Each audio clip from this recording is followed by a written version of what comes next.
Alright everyone, welcome back. So, the Seattle Kraken are the next team amongst the list of teams that have been eliminated from the playoffs. So, believe it or not, it's been a little bit since we've seen a team get eliminated. We saw all the more or less bad teams are out of the playoffs now. Now we're into the teams who sort of are still in the mix, but they just are kind of not close. And Seattle is one of those teams. They have been fighting, they have been playing decent in the second half of the season, but the first half of the season really kind of put this team far behind what they were expected to be. But I still don't think there's high expectations in Seattle regardless. So Seattle's currently 31, 31, and 13 for 75 points.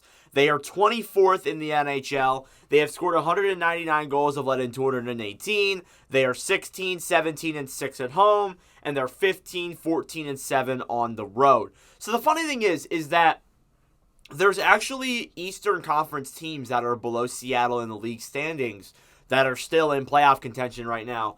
That just shows how competitive the Eastern Conference is. But yeah, the West, it's not really as wide open. It seems like the teams that are in playoff spots are going to be the teams that make the playoffs. That kind of seems what's going to happen. And Seattle, another team that is pretty much out of the race. I believe there are only 3 teams left now in the Western Conference race. I think it's Calgary, Minnesota, and St. Louis. I might be missing a team in there. I do apologize if I am, but I believe those are the only 3 teams still alive. But yeah, Seattle, just too far out of the race to really make a comeback. They did have that really good point streak in between December and January, which showed some positive factors with this Kraken roster. I do think that this team isn't terrible, but they still kind of lack that star scorer. And maybe Matty Beniers was supposed to be that, but obviously this year was a really down season for him, and we'll get into that in the month of June or somewhere around there. So your leading scorer is actually Jared McCann of the Seattle Kraken with 74 games played, 28 goals, 32 assists for 60 points. Highly regarded as a very underrated player. He's been very good defensively and offensively for the last couple of years. Has been a good two-way player. Never been a guy who has been considered for the Norris Trophy, partly because he's just not that well known, but still a very solid player offensively and defensively on the ice. So not a horrible player there for Seattle this season. Second in scoring is Oliver Bjorkstrand. Bjorkstrand with 75 games played, 20 goals, 33 assists for 53 points. Another player there that's a little bit disregarded. I feel like, the team overall is still that bunch of misfits. And, maybe that's caught up to them a little bit. Maybe they look at that and say, well, maybe we need to get some star power in here and maybe not just a bunch of misfits, which I understand. But obviously, Bjorkstrand has still been an effective player with the amount of ice time he's gotten, so he's really taken advantage of it. Third in scoring is Vince Dunn, who's missed some games, so factor that into why his numbers are low. 59 games played, 11 goals, 35 assists, 46 points. Last year, he was a really effective player for this team. He was one of the players that you could clearly tell that he was making a huge difference on that defense. But obviously this year he's missed some games. His numbers have been kind of and that might be why Seattle has been kind of just iffy this year, I guess you could say. But again, as I said, there wasn't a whole lot of expectations heading into the year. I don't think I at least didn't. I don't think a lot of people was expecting Seattle to, oh yeah, they're gonna go on a cup run. Oh yeah, they're gonna go far in the playoffs again. I don't think anyone expected that. I didn't expect that.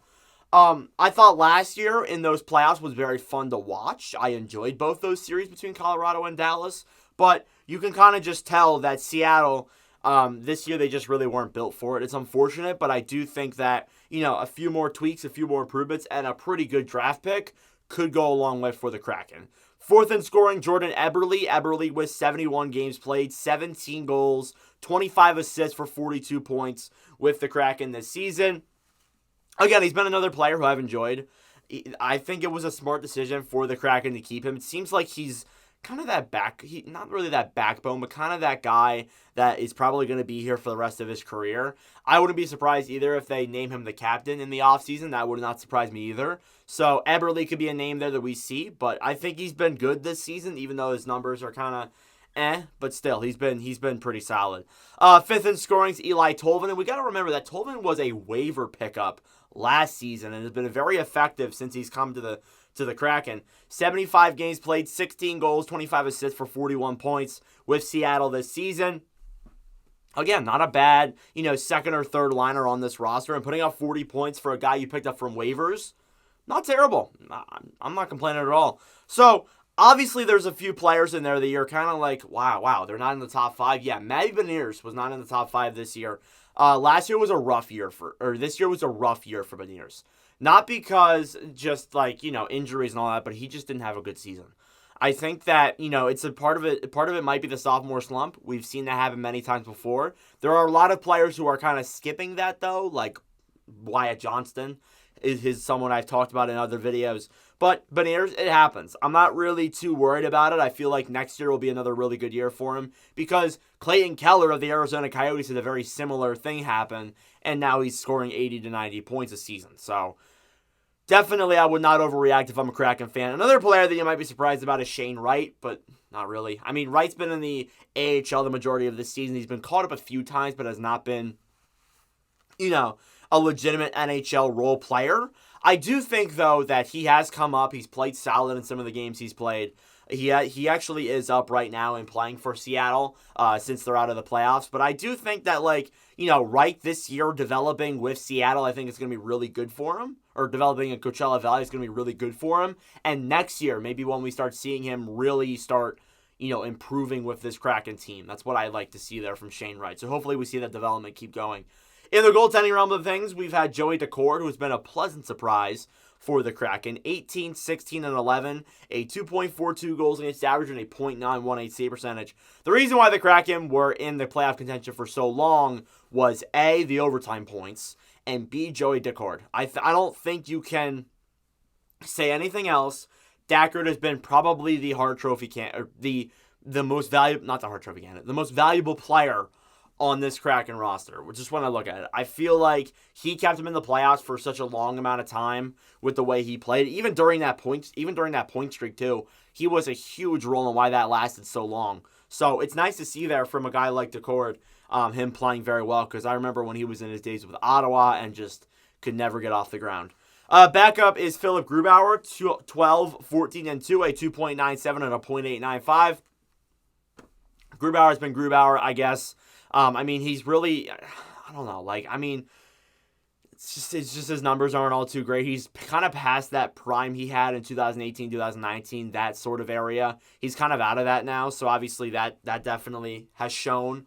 But yeah, Grubauer, I guess just a suitable backup for Seattle, I guess, in the way they are. But again, Seattle didn't have expectations, in my opinion. I think that starting next year, you might have some expectations to be, okay, hey, let's be a competitive playoff team here. Let's try and make the playoffs next season. That might be Seattle's goal next season. But this year, I didn't really see expectations. I know other people may have had expectations, but me personally, I didn't. So, and I'm not going to complain either. The Kraken fans are very loyal. There's plenty of Kraken fans that I know, that I've met over the years, who are great people. And they sell out their arena a lot. So they are bona fide hockey fans. They are hockey fans that want to see this Kraken team succeed. And I feel like being ran by Dave Haxtell and Ron Francis, I feel like this team can have a very bright future. But I think, too, getting a really high draft pick this year could help them out in the future. Because I still feel like this team's a little ways away from being this so-called contender that we want them to be. But regardless, the Kraken have been eliminated from the playoffs. Let me know your thoughts in the comment section down below. Thank you all for watching. If you enjoy, make sure to like and subscribe down below. I would greatly appreciate it. But anyways, thank you all very much for watching, and I will see you guys in the next video. Adios.